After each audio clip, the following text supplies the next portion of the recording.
വെള്ളിയേട്ടൻ നമ്മുടെ മമ്മൂക്കേൻ്റെ ഒരു വ്യത്യസ്തമായിട്ടുള്ള അഭിനയമാണ്. കാരണം അഖിൽ മാധവണി എന്ന കഥാപാത്രം മറ്റുള്ള നടന്മാർ ചെയ്യുന്ന കാര്യം വ്യത്യസ്തമായിട്ടാണ് നമുക്ക് ചെയ്തിരിക്കുന്നത്. 24 വർഷം മുമ്പ് ചെയ്തൊരു സിനിമയാണ്. പിന്നെ ഷാജി കൈലാസിൻ്റെ ഡയറക്ഷനും മേക്കിംഗ് എല്ലാം കൊണ്ട് തന്നെ ഉഗ്രാണ്. ക്യാമറ വർക്കാണെങ്കിൽ പിന്നെ സിദ്ദിഖിക്ക, പിന്നെ സുധീഷ് ചേട്ടൻ, പിന്നെ മണിച്ചേട്ടൻ, അങ്ങനെ മണിച്ചേട്ടൻ്റെയൊക്കെ ഓർമ്മിക്കുന്നു ഇപ്പോൾ. പിന്നെ നമ്മുടെ സുമാരി ചേച്ചിയൊക്കെ അഭിനയിച്ച സിനിമയാണ്. അപ്പോൾ നല്ല രീതിയിലൊരു മമ്മൂക്കേൻ്റെ ഒരു എന്താ പറയുക, ഒരു വൺ മാൻ ഷോ പെർഫോമൻസ് ആണ്. അതേപോലെ അവസാനം വരെ ഒരു മാസ് ക്ലാസ് എൻ്റർടൈൻമെൻ്റ് ആണ് പ്രതീക്ഷിക്കുന്നത്. കാരണം ഇപ്പോൾ ഈ അടുത്തിറങ്ങിയ ഷൈലോക്കൊക്കെ ഇപ്പോൾ ഒരു മാസ് മസാല എൻ്റർടൈൻമെൻ്റ് ആണ്. പ്രേക്ഷകർ തിയേറ്ററിൽ പോയി തന്നെ കണ്ട് എക്സ്പീരിയൻസ് ചെയ്യുന്ന ഒരു മമ്മൂക്കാൻ്റെ ഒരു ഗംഭീര ട്രീറ്റാണ്. ഇല്ലില്ല, ആദ്യമായിട്ട് കാണുന്ന ട്രെയിലർ മാത്രമേ കണ്ടിട്ടുള്ളൂ.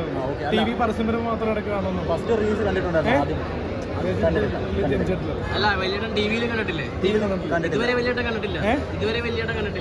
കാണാൻ പറ്റിയിട്ടില്ല.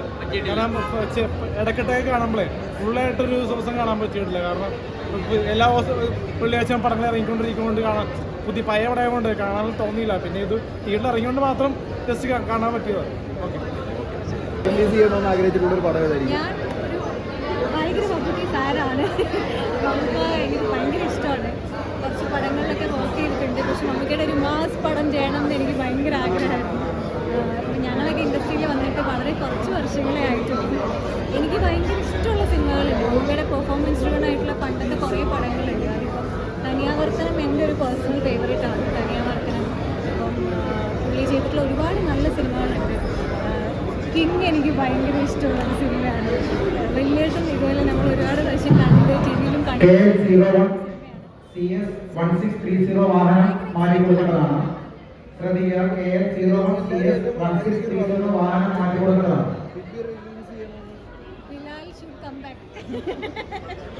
കാരണം മമ്മൂക്ക നടക്കുന്നത്, മമ്മൂക്ക ഭയങ്കര സ്വാഗ് ഉള്ളൊരു ആക്ടറാണ്. Mammukka is very stylish actor. ഇപ്പോഴും നമ്മൾ നോക്കുമ്പോൾ ഇപ്പോൾ ഏത് ഇവൻസിനും മമ്മൂക്ക വരുമ്പോൾ നമ്മളെല്ലാവരും നോക്കാറുണ്ട് എങ്ങനെയാണ് പുള്ളി പ്രസൻറ്റ് ചെയ്യുന്നത്. പുള്ളി എനിക്ക് തോന്നുന്നു നമ്മളെക്കാളൊക്കെ ഭയങ്കര പ്രോഗ്രസീവായ, റിസപ്റ്റീവായ, കാലത്തിന് മുൻപേ സഞ്ചരിക്കുന്ന ഒരു ആർട്ടിസ്റ്റ്, ഒരു പേഴ്സണും ആണെന്ന് എനിക്ക് വ്യക്തിപരമായി എപ്പോഴും തോന്നിയിട്ടുണ്ട്. ഒരുപാട് റെസ്പെക്റ്റ് ചെയ്യുന്നൊരു വ്യക്തിയാണ്. സോ ആളുടെ ഒരു ഇത്ര കൾട്ടായിട്ടുള്ളൊരു സിനിമ, അതിൻ്റെ ഒരു ചെറിയ ഭാഗമാകാൻ പറ്റുന്നത് വളരെ സന്തോഷം, അഭിമാനം. പുതിയ സിനിമ കണ്ടിറങ്ങിയ ഒരു ഫീലാണ്. കാരണം ഒരു പഴയ പടമാണെന്ന് അങ്ങനെ ഒരു ഫീലിനല്ല നമുക്ക് തോന്നുന്നത്. പിന്നെ മമ്മൂക്കളാരും അറിയാമല്ലോ, അപ്പോഴും ഇപ്പോഴൊക്കെ ഒരേപോലെ സ്റ്റണ്ടാരും പറയേണ്ട സൗണ്ട് എഫക്റ്റ്, പിന്നെ പിക്ചർ ക്ലാരിറ്റി, എന്താ പറയുക, മരണമാസം പടം, ഒരു പടം. ഇപ്പോൾ ഉള്ള പിള്ളേരെ ഇതുപോയി ഒന്നുകൂടി കാണുക. ഞങ്ങൾ ഒരു പ്രാവശ്യം കണ്ടിറങ്ങിയതാണ്. അപ്പോൾ നിങ്ങൾക്ക് ഇനി ഒന്നും കൂടി മമ്മൂക്കിനെ എന്താ പറയണ, പുതിയൊരു ഒന്നും പറയാനായിട്ടില്ല. സത്യം പറഞ്ഞാൽ അടിപൊളി പടം. 2000 ഈ സിനിമ തിയേറ്ററിൽ വാച്ച് ചെയ്തിട്ടുണ്ട്. വാച്ച് ചെയ്തിട്ടുണ്ട്. പക്ഷെ അന്ന് നമ്മൾ കണ്ടെങ്കിലും അതിങ്ങനെ മറന്നു പോവുകയോ അല്ലെങ്കിൽ ഇപ്പൊ കുറെ നാളുകളായില്ല, 24 വർഷത്തിന് ശേഷമല്ലേ വീണ്ടും കാണണം. പക്ഷെ ഇപ്പൊ കാണുമ്പോൾ ഒരു പുതിയ പടം കണ്ടിറങ്ങിയ ഫീലാണ് ഇപ്പൊ വന്നേക്കണ. ഇപ്പൊ നമ്മള് ഇപ്പൊ റിലീസായ റിലീസ് എന്ന് പറയാൻ പറ്റില്ല, ഇപ്പൊ റിലീസായ പോലെ നമുക്ക് ഫീൽ ചെയ്യും. അത്ര അടിപൊളിയാണ്, ഗ്യാരണ്ടി. പോയി കണ്ടു. നമസ്കാരം. നമ്മുടെ മമ്മൂക്കയുടെ വെള്ളിയേട്ടൻ സിനിമ കണ്ട് ഇറങ്ങി വന്നിരിക്കുകയാണ്. ഇതിൽ മണിച്ചേട്ടനെ കണ്ടപ്പോൾ ഒരുപാട് മിസ് ചെയ്തു. കാരണം എന്ന് വെച്ച് കഴിഞ്ഞാൽ സുകുമാരി ചേച്ചി, ക്യാപ്റ്റൻ രാജേട്ടൻ, അങ്ങനെ ഒരുപാട് പേര് നമ്മളെ വിട്ടുപിരിഞ്ഞ ഒരുപാട് താരങ്ങൾ സിനിമയിലുണ്ട്. അതിലുപരി ഞാൻ ഈ സിനിമ തിയേറ്ററിൽ കണ്ടാണ്, എൻ്റെ മൂവാറ്റ തിയേറ്ററിൽ കണ്ടാണ്, അതിലുപരി TV കണ്ടാണ്. പക്ഷേ ഇപ്പോൾ കണ്ടപ്പോൾ ആദ്യമായിട്ട് കാണുന്നൊരു ഫീലിംഗാണ് മമ്മൂക്കയുടെ. കാരണം ആദ്യമായിട്ട് കാണുന്നൊരു ഫീലിംഗ് ആയിട്ടാണ് എനിക്ക് തോന്നുന്നത്. അതുപോലെ രസമുള്ള ഒരു മൂവി. കാരണം രഞ്ജിത്ത് സാറിൻ്റെ കഥയാണെങ്കിലും, ഷാജി കൈലാസ് സാറിൻ്റെ ഡയറക്ഷൻ ആണെങ്കിലും, ക്യാമറ വർക്ക് എല്ലാം പക്കയാണ്. എന്തായാലും ഗംഭീരം. കാരണം എല്ലാവരും നിറഞ്ഞ സദസ്സിൽ പ്രൊസഷൻ തുടരുകയാണ്. ഒരുപാട് പേര് കാണാനെത്തി. മമ്മൂട്ടി ഫാൻസ് തൊട്ട് എല്ലാ പ്രേക്ഷകരും ഒരുപോലെ സ്വീകരിച്ചു. എന്തായാലും മണിച്ചേട്ടനെ മിസ് ചെയ്യുന്നുണ്ട് ഈ സിനിമ കണ്ടപ്പോൾ ഒരുപാട്. അത് അറക്കൽ മാധവനുണ്ണി എല്ലാവരും വീണ്ടും ന്യൂജൻ സ്വീകരിച്ചു. ഗംഭീരം.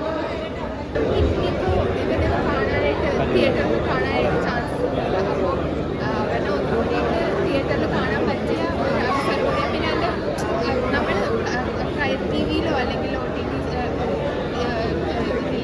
സ്ട്രീമിംഗ് പ്ലാറ്റ്ഫോംസിലൊക്കെ കണ്ടുകഴിഞ്ഞാൽ ഡിഫറെൻറ്റ് ക്വാളിറ്റിയാണ്. ക്വാളിറ്റി വൈസ് ആണെങ്കിൽ remaster version and sound quality ആണെങ്കിൽ ഇത് ഡിഫറെൻ്റ് ആണ്. അപ്പോൾ അത് എക്സ്പീരിയൻസ് ചെയ്യാൻ പറ്റുക, അത് നല്ലൊരു ഇതിൽ എക്സ്പീരിയൻസ് ചെയ്യാൻ പറ്റുക ഭയങ്കര. പിന്നെ വേറെന്താ പറയുക?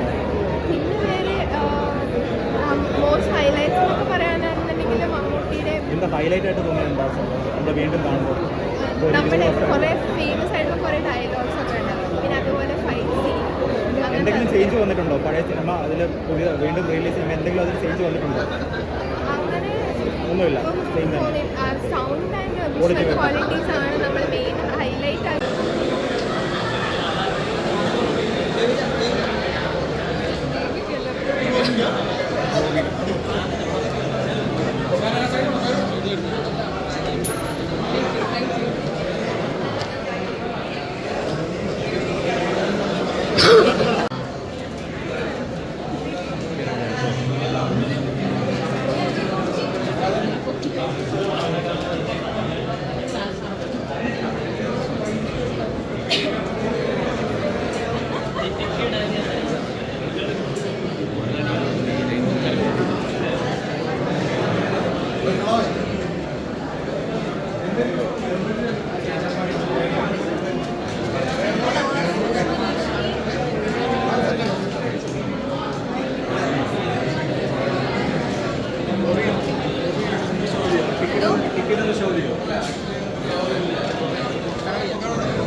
സ്റ്റണ്ട് അങ്ങനെയുള്ളതാണോ?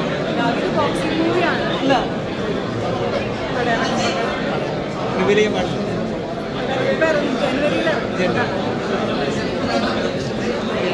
ഇനിയിപ്പോൾ അടുത്ത പെപ്പേനെ അടിക്കുന്നത്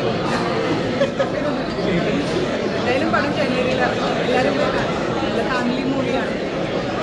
ആണെങ്കിലും കംപ്ലീറ്റ് ഫാമിലി മൂവിയാണ്. ഒരു ഫാമിലി സ്റ്റോറി ഓറിയൻറ്റ് ചെയ്ത് പോകുന്ന അങ്ങനത്തെ അതിനായി ആഭ്യന്തര കുറ്റവാളി ആസിഫ് അലിയുടെ ഫാമിലി മൂവിയാണ്.